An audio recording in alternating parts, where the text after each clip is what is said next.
Hi guys! Ito yung ating pananghalian ngayong araw.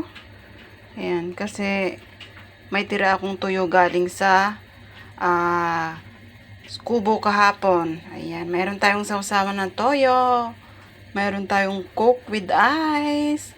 Meron tayong talong. Meron tayong tuyo and then sa cherry tomato kasi wala kaming malalaking kamatis. And then mayroon yung leftover na meat and then yung ating rice. O, diba? Sobra naman ang ating lunch for today. Ayan. Kayo guys, anong mga ulam nyo?